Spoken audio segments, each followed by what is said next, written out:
अस्सलाम वालेकुम नाज़रीन, आज का सच के साथ मैं हूं नदीम हुसैन। बाहर की कंपनियों ने पाकिस्तानी बैंकों की एलसीज जो है वो लेने से इनकार कर दिया है और अब वो कहते हैं क्योंकि गैर मुल्की बैंक हो और गैर मुल्की बैंक ये कहते हैं कि पूरे पैसे डिपॉजिट कराओ। अब 120-25 मिलियन डॉलर जो है वो रोज़ाना की पाकिस्तान की पेट्रोलियम की रिक्वायरमेंट है और ये पैसे जो हैं ये इकट्ठे करने पड़ते हैं और ये जमा करवाने पड़ते हैं और उसके नतीजे में डॉलर पे रोज़ाना की बुनियाद पे अब दबाव आ गया है। पहले जब एलसी खोली जाती थी, जहाज़ आता था, पेमेंट होती थी और एक बीच में कुशन जो है वो दस्तयाब होता था, वो भी अब ख़त्म हो गया है। दूसरी चीज़ ये है कि पाकिस्तान को अगले साल 41 अरब डॉलर की ज़रूरत होगी। बजट जो है वो सर पर आया खड़ा है। महंगाई की सूरत हाल जो है वो यकीनन बहुत ज़्यादा गंभीर है, लोग तिलमिला रहे हैं और ऐसे में पेट्रोलियम मसनूआत की कीमत में मज़ीद इजाफे की खबर है। तो ये सूरत हाल जो है ये यकीनन आवाम के ऊपर एक ऐसा दबाव क्रिएट करेगी जो किसी रद्द अमल में भी तब्दील हो सकता है। हुकूमत जिन पैटर्न्स पर सोच रही है, ज़ाहिर है कागज़ी सतह के ऊपर वो सुकून देने के मुतरादिफ होते हैं, लेकिन ज़मीनी हक़ाइक़ जो हैं वो उससे बहुत ज़्यादा मुख्तलिफ हैं।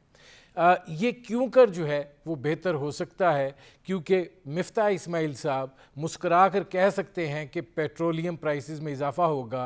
वो मुस्कुरा कर कहका लगा कर ये भी कह सकते हैं आप लोगों को तो नहीं फ़र्क पड़ेगा, कुछ को फ़र्क पड़ेगा। मिफ्ता इस्माइल साहब, आप 1000 रुपया लीटर भी ख़रीद सकते हैं, आप ख़रीदें, लेकिन नीचे जो लोग हैं कुछ इस तरह की सेग्रीगेशन करें कि उनको उस कीमत पे दस्तयाब हो सके जिसको वो अफोर्ड कर सकते हैं और जो आपके अफरात ज़र पे मनफी असर पड़ता है उसको कंट्रोल करने के लिए भी आपको इक़दामात सोचने हैं और करने हैं। अगले बजट के अंदर 1200 अरब रुपए के लगभग टैक्सेशन की बात हो रही है। अगर ये सूरत हाल ऐसी ही है तो फिर इसके नताइज क्या होंगे, ये सूरत हाल है जिस पर करेंगे बात।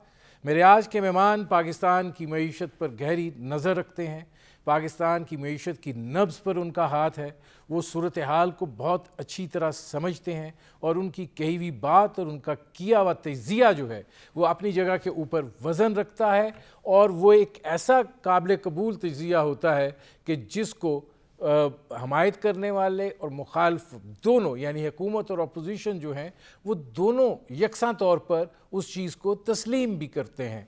मेरे आज के मेहमान साबिक़ वज़ीर ख़जाना डॉक्टर हफीज़ पाशा। डॉक्टर साहब, ये फरमाइएगा कि इस वक्त जो ये इतने मुश्किल और गंभीर हालात हैं, अगर मिफ्ता इस्माइल जो कुछ कह रहे हैं उसको देखा जाए तो आवाम के लिए भी बड़ी एक तकलीफ़ दे अमर दिखाई देता है कि जब वो हंसते हुए कहका लगाते हुए कहें कि पेट्रोलियम की कीमतों में मज़ीद इजाफ़ा होगा। इस वक्त जो मुश्किल सूरत हाल है, आपको लगता है कि हुकूमत को इस गुंजलक में से सिरा मिल रहा है कि वो कोई आगे बढ़ सकें या नहीं, मुश्किलात बहुत ज़्यादा हैं? बिस्मिल्लाहिर्रहमानिर्रहीम। आपने जो इंट्रोडक्शन दिया वो मेरे ख्याल से बहुत मुनासिब था। हालात काफ़ी हद तक ख़राब हो चुके थे और हमारी नई हुकूमत ने काफ़ी वक़्त लिया अपने डिसीशंस को आगे लाने। अब अलबत्ता उन्होंने कुछ अहम डिसीशंस लिए हैं और तेल की कीमत को उन्होंने 2 मरतबा 30 रुपए से बढ़ाया है। खबर ये है कि 8 रुपए फ़ी किलोवाट आवर बिजली के बढ़ने वाली है और गैस की कीमतों में 45% इज़ाफ़ा होने वाला है। ये सारी कोशिश ये है कि या तो सब्सिडीज़ कम किए जाएँ और सर्कुलर डेट में जो इज़ाफ़ा हो रहा है वो कम हो। और ये सब इसलिए ज़रूरी था कि आईएमएफ के साथ जो बातचीत चल रही है 7वें रिव्यूज़ के बारे में, वो काफ़ी अरसे से ड्रैग हो रहा है, आगे नहीं बढ़ रहा है। आखिर इनको इतने सख्त इक़दामात लेने पड़े हैं और अभी मेरे ख़्याल से बातचीत चल रही है रोज़ाना कि बजट का जो ढाँचा होगा, वो क्या होगा? अगर इस पे एग्रीमेंट हो जाता है, तो मेरे ख़्याल से बजट पेश होने के बाद हो सकता है कि आईएमएफ का प्रोग्राम आगे बढ़े, 7वां रिव्यू कंप्लीट हो जाए, कुछ पैसे भी आ जाएँ और मार्केट्स में थोड़ी-सी सर्टेनिटी और जिसे कहते हैं कॉन्फिडेंस वापस आना शुरू हो जाए। डॉक्टर साहब ये फरमाइएगा कि आप ये समझते हैं कि पेट्रोलियम प्राइसेस की कीमत में मज़ीद इजाफ़ा होगा, और आपको मैं बताऊं कि अगर किसी शख्स का बिल जो है बिजली का वो 5,000 था वो 10 हो गया है, जिसका 10 था वो 20 हो गया है, जिसका 20 था वो 40 हो गया है, ऊपर से ये पेट्रोल की प्राइसेस में इजाफ़ा, अगर मज़ीद इजाफ़ा होता है तो आपको गुंजाइश दिखाई देती है पाकिस्तानी अवाम के अंदर इसको बर्दाश्त करने की? यही तो परेशानी की बहुत ज़्यादा बात है। मगर ये भी देखिए, मुझे अफ़सोस से बहुत कहना पड़ रहा है कि अल्टरनेटिव क्या है? आपके मुल्क के हालात इस हद तक ख़राब हो चुके थे, आपका बजट का खसारा आसमान तक पहुँच चुका है, आपका तिजारती खसारा आसमान तक पहुँच चुका था, और आपने बहुत से इक़दामात जो आपको लेने थे पिछले कुछ सालों में आपने ख़ास तौर पर पावर सेक्टर में नहीं लिया है। तो ये एक तरह से क्यूमुलेटिव है सारा ये प्रोसेस, जो आज आके हम खड़े हैं और हमारे अवाम जो है बहुत परेशान। एक बड़ी इंटरेस्टिंग सी बात आपको सुना दूं कि हमारा पाकिस्तान ब्यूरो ऑफ स्टैटिस्टिक्स कहीं किसी और दुनिया में रहता है। वो ये कह रहा है कि माशाल्लाह माशाल्लाह पाकिस्तान में घरों के जो कंजम्पशन के अखराजात हैं, खाने पीने के अखराजात, उनमें नुमाया तौर पर रियल टर्म्स में, यानी कि क्वांटिटी वॉल्यूम में लोगों ने ज्यादा खाने पीने की चीजें इस्तेमाल की हैं। 10% इजाफा। अल्लाह, अगर ऐसा है तो पाकिस्तान तो बेपनाह खुशहाल है इस वक्त। तो ये सब बातें जो लोग कह रहे हैं कि भाई हालात खराब हैं, हालात खराब हैं, पीबीएस तो कह रहा है कि हालात गोल्डन तरीके से बढ़ रहे हैं। 10% रियल टर्म्स में इजाफा है कंजम्पशन के एक्सपेंडिचर में, माशाल्लाह। देखिए, इस हद तक गलत स्टैटिस्टिक्स पेश करना नहीं चाहिए पाकिस्तान में। यह मुल्क का इदारा है और हमारी नई हुकूमत को कम से कम यह देखना चाहिए कि इस तरह के फिगर्स तो रिलीज ना हो। डॉक्टर साहब ये फरमाइएगा कि पाकिस्तान के अंदर तो इदाद शुमार जो हैं वो तो एक रवायत रही है, IMF भी और वर्ल्ड बैंक भी इन अदाद शुमार को हमेशा चैलेंज करते रहे हैं, हमें ये झूठ बयान करने की आदत हो गई है। लेकिन आप ये फरमाइए कि इस वक्त जो मुल्क के अवाम की सूरत हाल है, अगर पेट्रोलियम प्राइसेस में मज़ीद इजाफ़ा होता है, रुपए की कदर जो है वो मज़ीद गिरती है, इसलिए कि डॉलर पे दबाव है, आपके जो ज़र मुबादला के ज़खायर हैं वो आप जितने हैं उसका आपको भी अंदाज़ा है, उसकी हकीकत भी आपको पता है। तो इस सूरत हाल में कंबाइनिंग बोथ, ये इसके असरात क्या आएंगे? मुझे बहुत अफसोस से कहना पड़ता है, और इस पे हमने पिछले दिनों में और मेरे शागिर्दों ने इस पे बहुत काम किया है। ये जो कीमतों में इजाफा किया गया है, नुमाया तौर पर 40 से 50% आपके पेट्रोल में, बिजली में और गैस में होने वाला है, और साथ साथ रुपए की गिरावट, और आने वाले दिनों में कुछ और इजाफा पेट्रोल की कीमतों में, इसलिए कि सब्सिडी पूरी नहीं हुई है। तो हमारा अंदाज़ा ये है कि अफरात ज़र की रफ्तार जो पिछले महीने 13.8%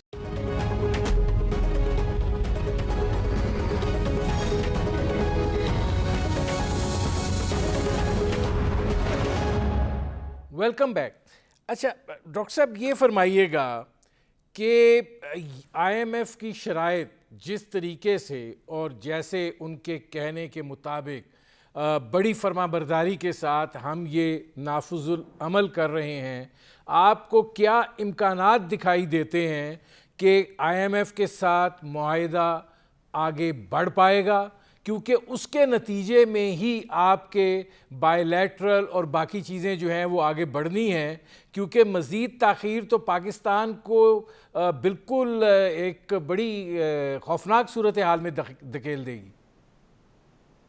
मेरा अंदाज़ा यह है कि IMF के साथ जो बातचीत काफ़ी अरसे से जारी थी, पहले हमारी टीम वाशिंगटन गई, फिर दोहा में मीटिंग्स हुई, और अभी भी एक सिलसिला जारी है। ये सारा इस बात पर मुनहसर है कि बजट का ढांचा क्या होगा, बजट किस तरह का है। अगर बजट में मुनासिब टारगेट्स रखे गए, ख़ास तौर पे कि टैक्स रिफॉर्म्स के नतीजे में कितना रेवेन्यू एक्स्ट्रा आप उठाएंगे, कितना बजट का खसारा जो है आप कर पाएंगे कम, इस तरह की चीज़ों पर मेरे ख्याल से लिटरली इस वक्त बात हो रही होगी। और मैं ये समझता हूं कि आईएमएफ ने थोड़ी सी फ्लेक्सिबिलिटी बताई है, पहले से ही बताई, कि जबकि पाकिस्तान ने कीमतें नहीं बढ़ाई उसके बावजूद बातचीत उन्होंने जारी रखी, और ये एक पॉजिटिव इंडिकेशन है। और अब स्टेप्स ले रही है हुकूमत, बजट इंशाल्लाह पेश हो मुनासिब सा, तो मेरा अंदाज़ा यह है कि अनकरीब आईएमएफ के साथ कोई एग्रीमेंट शायद हो जाएगा, और न सिर्फ उससे कुछ पैसे मिलेंगे मगर उससे ज़्यादा, जिसका आपने भी इशारा किया है कि मल्टीलैटरल एजेंसीज जो हैं, वर्ल्ड बैंक, एशियन बैंक वगैरह, उन्होंने जो कमिटमेंट्स किए हैं लोन्स के पाकिस्तान को, वो फिर से पाकिस्तान को भेजना शुरू कर दें। डॉक्टर साहब, अगर अगले बजट की बात की जाए तो कह रहे थे कि जी 5600 अरब रुपए का खसारा है, जिसको हम कोई 5200 तक लाने की कोशिश कर रहे हैं। अगर ये खसारा इतना है और आगे आप 7200 अरब के लगभग अपने वसाइल की बात कर रहे हैं, तो आप उसके साथ 1200 अरब रुपए की टैक्सेशन की बात भी कर रहे हैं। डॉक्टर साहब, किधर से ये गुंजाइश निकलेगी? देखिए, एक चीज जो पाकिस्तान की तारीख में पूरी तरह से वाज़ेह नहीं हुई है, और वो ये, इस पे मैंने बहुत रिसर्च की, मेरे कुछ पीएचडी के स्टूडेंट्स ने भी इस पे काम किया, हमने एक किताब भी छापी। पाकिस्तान में जो अमीर तबका है, जिसे हम एलीट कहते हैं, जिस तरह के टैक्स के मरात, कंसेशंस, रिलीफ्स, एग्जेम्पशंस, एमनेस्टी, ये वो हमने दिए हैं पिछले 75 साल, तो शायद किसी मुल्क में ऐसा ना हो। हमारा अंदाजा ये है कि ये सब आप मिला लें मरात जो हैं टैक्सेस में, प्रोविंशियल टैक्सेस, फेडरल टैक्सेस, सब में, तो ये कुल बनता है 2000 अरब। इसमें से अब वक्त आ गया है इसे कम किया जाए। लेकिन डॉक्टर साहब, मसला तो यही है कि अशरफिया बैठी हुई है सारी अंदर, वो अपने ऊपर तो कोई ज़र्ब लगने नहीं देते हैं। मतलब आपने गिनवा दिया 2 करोड़ 30 लाख मोटर बाइक्स हैं। इसी तरह स्टैटिस्टिक्स आपके पास यकीनन ये भी होंगे कि 1000 सीसी तक कितनी गाड़ियां हैं, उससे ऊपर जितना है उसको 1000 रुपये लीटर पेट्रोल कर दें। मतलब आम आदमी को तो कंपनसेट करें ना। जो आप जब सहूलत लेनी है तो उस वक्त लैंड क्रूज़र वाला और मोटरसाइकिल बराबर है, और जब जुर्माना देना है तो तब आप ये कहते हैं कि जी वो लैंड क्रूज़र वाला जो है वो डलवा सकता है, तो उसकी सज़ा जो है वो मोटरसाइकिल वाला भी भुगते। ये आपका निज़ाम जो है, मुझे अफसोस से फिर कहना पड़ता है, अदम मसावात का पहलू काफ़ी हद तक ख़त्म हो चुका था, और मुख्तलिफ हुकूमतों ने मराद और बढ़ाए। 1997 में जब मैं वजीर था तो बड़े मुश्किल से मैंने ज़री आमदनी पर एक छोटा सा टैक्स लगाया था पंजाब में, इस उम्मीद में कि आगे चलकर शायद इससे कुछ रेवेन्यू मिले। ये प्रोविंशियल गवर्नमेंट्स का टैक्स था। ये टैक्स अभी भी कायम है लॉ में, और आमदनी जो है आपके बड़े जमींदारों की पाकिस्तान में सालाना तकरीबन 1% हमारे बड़े किसान जो हैं, 22% जमीन उनके हाथ में है, और उनकी नेट सालाना आमदनी कम अज कम 850 अरब है। इनकम टैक्स मौजूद है एग्रीकल्चरल का। रेवेन्यू कितना है? 850 अरब में से 2 अरब रेवेन्यू है आपकी। ये है आपका निजाम। ऐसे बेशुमार एग्जाम्पल्स हैं, मैं पूरा एक प्रोग्राम कर सकता हूं उन पर, मगर अफसोस इस बात का है कि निजाम में इंसाफ का और अदम मसावात का पहलू इस हद तक खत्म हो चुका है कि अब बजट को ठीक करने के लिए हमारे पास कोई और रास्ता नहीं है कि आप ये रास्ता ढूंढेंगे फिर कि हमारे डिफेंस के अखराजात खत्म कर दें। ऐसा तो नामुनासिब होगा नेशनल सिक्योरिटी के लिए। इसलिए आज ये पोजीशन है कि हिंदुस्तान आपसे 8 गुना खर्चा कर रहा है डिफेंस में। 20 साल पहले ये रेशियो 3:1 था। तो हर तरफ तो गुंजाइश खत्म हो चुकी है। खुदा के लिए अब वक्त आ गया है कि अमीर तबका जिसको इस मुल्क ने पिछले 75 साल में इतना फायदा पहुंचाया, इतना उनको सपोर्ट किया, क्या ये वक्त नहीं है कि अपने मुल्क के लिए सैक्रिफाइस करें, आगे आए? इसलिए कि आगे चलकर उनको ही फायदा होगा अगर निजाम कायम रहे। तो इसलिए मैं कह रहा हूं कि खुदा के लिए, खुदा के लिए, और मेरी किताब मौजूद है, मैंने प्रेसिडेंट साहब ने तक मंगवाई है, उसमें सब कैलकुलेशंस दिए हुए हैं। अब बस वक्त आ गया है कि बड़े डिसीजंस लें और आगे बढ़ें। नहीं डॉक्टर साहब, आप बात दुरुस्त कह रहे हैं, बड़े डिसीजंस जो हैं वो लिए जाएं। जब बड़े डिसीजंस लेने वाले इक़्तिदार के ऐवानों में बैठे हुए हों, हर लॉबी का एक प्रेजेंटर जो है वो पार्लियामेंट के अंदर मौजूद हो, या मिनिस्टर हो, या वो आला ओहदों पर फायज हों, तो फिर ऐसी सूरत हाल में आप गरीब आवाम का कीमा कब तक निकालेंगे और ये तसलसल कितनी देर तक बरकरार रह सकता है? मेरी जिंदगी गुजरी है पाकिस्तान पे रिसर्च करते हुए। मैं आपको एक बात कह दूं आज कि जो फाइनेंशियल क्राइसिस में हम मुब्तला हैं इस वक्त, ये हमारे तारीख का सबसे खराब और सबसे बुरा और परेशान कुन क्राइसिस है, और इससे निकलना बहुत जरूरी है। हमें अपने मुल्क को आगे बचाना है, ले जाना है आगे। तो अब बस मैं ये कह सकता हूं कि एनलाइटेंड सेल्फ इंटरेस्ट कम से कम हमारे एलीट में आ जाए, और वो उस बेसिस पर चलें। 2000 अरब न दें, कम से कम आगाज तो करें। 500-700 अरब की कंसेशंस वापस किए जाएं। इस तरह मुल्क चलते हैं। हमारे पास दूसरी चीजों में गुंजाइश नहीं रही। डिफेंस का बजट हमने काफी हद कम कर दिया, डेवलपमेंट को तो आधा कर दिया है। किस किस चीज को हमने कम किया है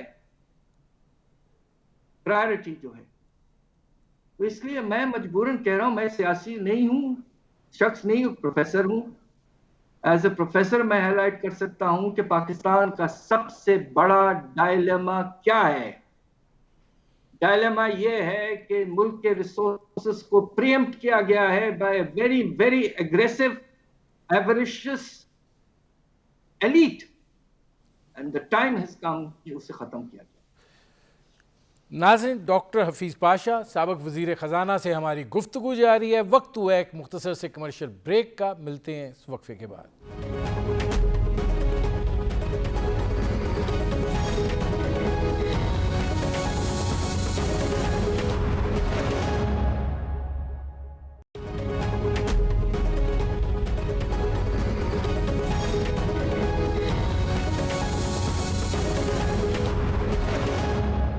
वेलकम बैक। नाज़रीन, मेरे आज के मेहमान डॉक्टर हफीज़ पाशा साबिक़ वज़ीर ख़जाना, जो गुफ्तगू वो कर रहे हैं और जिस चीज़ का वो इजहार कर रहे हैं, इसकी अमली शक्ल पाकिस्तान के अंदर किस तरीके से हो सकती है।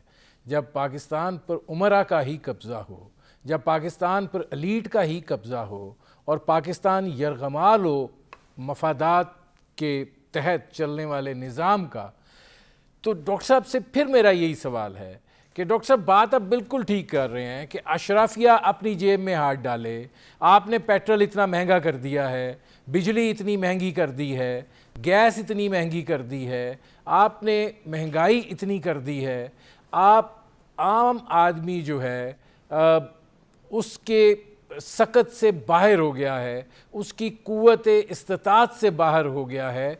तो अब ऐसी सूरत हाल में ये जो आप कह रहे हैं ये काबिल अमल कैसे है? क्या वो वक्त आएगा कि गरीब जो है या आम आदमी जो है, जो कि इस मुल्क की अक्सरियत है, वो उठ के फिर इन ये जो अशराफिया है इनके गिरेबान पकड़ेगी?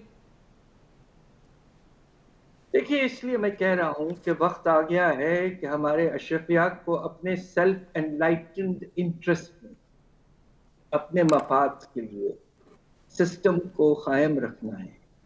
इसलिए कि अगर ये सिस्टम चलता रहे तो उनके आगे चल के भी फायदे मिलते रहेंगे। ये वक्त आ गया है कि सैक्रिफाइस आपको अब मुल्क को कुछ वापस करना है, वरना मुल्क जो है वो बे इंतहा मुश्किल हालात में फंसा हुआ है।